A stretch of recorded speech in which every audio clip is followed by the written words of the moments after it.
وصحبه أجمعين. أما بعد فأعوذ بالله من الشيطان الرجيم. بسم الله الرحمن الرحيم. الحمد لله رب العالمين.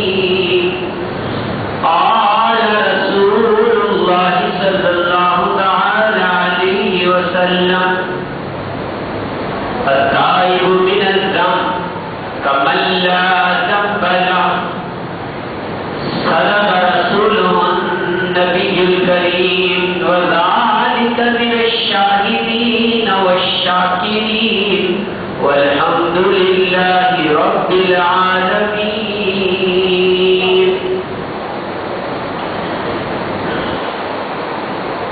حمد و صلاۃ کے بعد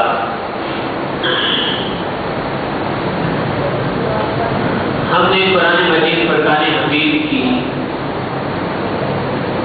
آیت مبارکہ تبرکاً اور موضوع کے حوالے سے رسول اللہ صلی اللہ تعالی علیہ وآلہ وسلم کی حدیث مبارکہ بیان کرنے کا شرف حاصل کیا ہے. اللہ جل جلالہ امن والوں کی بارگاہ میں دعا ہے کہ وہ ہمیں حق اور سچ کہنے کی سعادت عطا فرمائے اور سامعین کو حق اور سچ سن کر عمل کرتے ہوئے دوسروں تک پہنچانے کی توفیق مرحمت فرمائے. آمین بجاہ النبی الامین صلی اللہ تعالی علیہ وآلہ وسلم. حدیث مبارکہ جو ہم نے خطبے میں پڑھی ہے اس کا ترجمہ اور مفہوم کچھ یوں ہے: التائب من الذنب، گناہوں سے توبہ کرنے والا، کمن لا ذنب لہ، وہ ایسا ہے جیسا کہ اس نے گناہ کیا ہی نہیں. یعنی جس شخص نے اپنے گناہوں سے توبہ کر لی تو گویا اس نے گناہ کیا ہی نہیں، اس کے نام اعمال میں وہ گناہ موجود ہی نہیں. یہ اللہ تبارک و تعالیٰ کی مسلمانوں پر ایک بہت بڑی نعمت ہے کہ بندہ نافرمانی کر گزرتا ہے، غلطی سے گناہ کر بیٹھتا ہے، انجانے میں اس سے نافرمانیاں ہو جاتی ہیں، لیکن پھر وہ پشیمان اور شرمندہ ہو کر اللہ کی بارگاہ میں جیسے ہی رجوع لاتا ہے تو رب کائنات کی عطا دیکھیے، اس کا کرم دیکھیے، اس کی رحمت دیکھیے. ایک تو یہ ہوتا ہے کہ چلو جاؤ ہم نے تمہیں معاف کر دیا. آپ نے دیکھا ہوگا انسان بھی اگر انسان سے معافی مانگتا ہے، چلو سلو صفائی ہو جاتی ہے، پھر بھی اس کے دل میں ہوتا ہے اس نے میرے ساتھ ایسا کیا تھا، اس نے ویسا کیا تھا. یا اگر دنیا میں ہماری کسی گناہ کو شو بھی کر دیا جائے تو لوگ اس کو دیکھتے فوراً کہیں گے نہیں منہ سے، لیکن خیال آئے گا کہ اس شخص نے ایسا ایسا کیا تھا. اگر کوئی جیل کاٹ کے آیا ہوگا تو ظاہر بات ہے اگرچہ کہ جیل میں اس نے توبہ کر لی ہو، جیل سے بری ذمہ اور اس کے جو ہے وہ صفائی بھی پیش ہو گئی ہو کہ بے گناہ تھا، بے گناہ بھی ہو، تو بے گناہ بھی آنے کے بعد جب لوگ اسے دیکھیں گے تو کبھی نہ کبھی ذہن میں آئے گا یہ جیل کاٹ کے آیا ہے. لیکن اللہ تبارک و تعالیٰ کی رحمت، اس کا کرم دیکھیے کہ کتنے بڑے بڑے گناہ کر ڈالے بندہ، بندے سے کتنی بڑی نافرمانیاں ہو جائیں، اللہ تبارک و تعالیٰ کے گناہوں کا انبار ہی کیوں نہ لگا دے، لیکن اس کی ذات، اس کی شان، اس کی رحمت، اس کا کرم، اس کو تو ہم جتنا ذکر کرتے جائیں میں کہتا ہوں کہ بس اس کی رحمت ختم نہیں ہوگی، اس کا کرم ختم نہیں ہوگا، ہمارے الفاظ ختم ہو جائیں گے.